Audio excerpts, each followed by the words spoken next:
আপোনালোকে জানে যে অসমত বৰ্তমান প্ৰতি বছৰে আমি 2000 ডক্টৰ উৎপাদন কৰাৰ আমাৰ ক্ষমতা আছে, কিন্তু বৰ্তমান আমি 1200 ডক্টৰ উৎপাদন কৰো।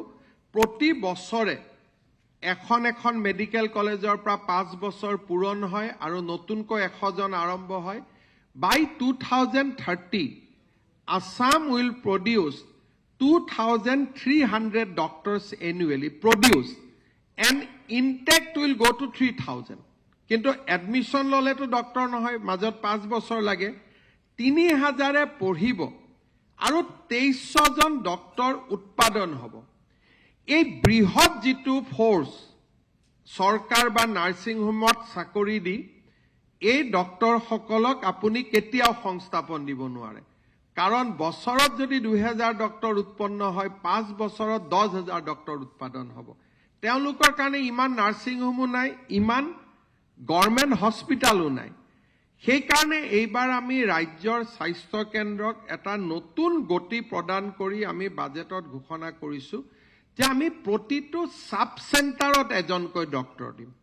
সাব সেন্টাৰত এএনএম নাৰ্স থাকে, কিন্তু আমি সংকল্প লৈছো যে এএনএম নাৰ্স নহয়, এইবাৰ স্বাস্থ্য খণ্ডত আমি 21 জনকৈ সাব সেন্টাৰত ডক্টৰ দিয়াৰ বাবে আমি ব্যৱস্থা কৰিম। আৰু 2 লাখ নিযুক্তিৰ 33,000 পোষ্ট আমি হেলথ ডিপাৰ্টমেন্টত ক্ৰিয়েট কৰাৰ কথা কৈছো, যিটো ইট ইজ এ ৰিভলিউশন। আমি NHMAD অসমত স্বাস্থ্য কেন্দ্ৰৰ প্ৰথম বিপ্লৱৰ সূচনা কৰিছিলো, মেডিকেল কলেজ নিৰ্মাণেৰে দ্বিতীয় বিপ্লৱৰ সূচনা কৰিছিলো।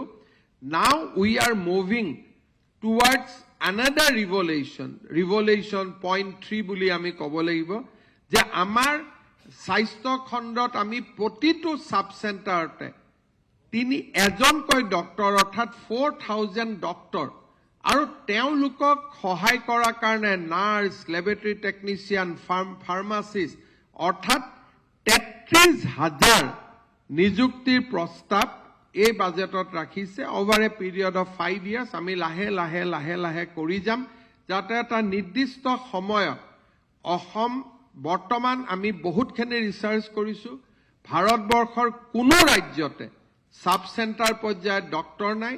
Assam will be the first state য'ত নেকি আমি সাব সেন্টাৰ পৰ্যায়লৈকে আমি ডক্টৰ লৈ যাব পাৰিম।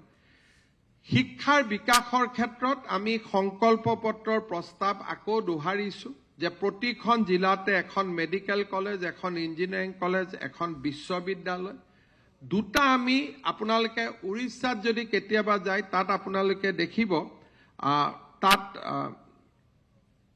একোটা কেম্পাছ হৈছে য'ত মেডিকেল, ইঞ্জিনিয়াৰিং, ইউনিভাৰ্চিটি সকলো একেলগে থাকে। 20-25 হাজাৰ ল'ৰা ছোৱালী একেলগে পঢ়ে।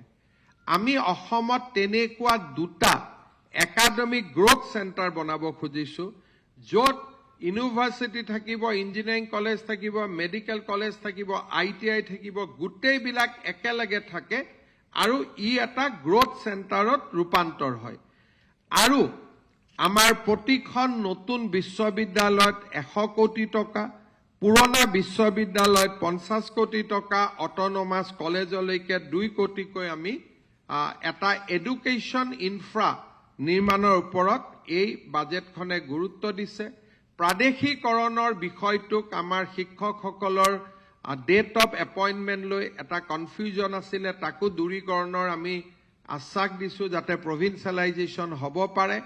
আৰু গুৰু দক্ষিণাৰ দৰে মানৱীয় আঁচনিকো আমি আগুৱাই লৈ যোৱাৰ কথা এই বাজেটত উল্লেখ কৰিছো।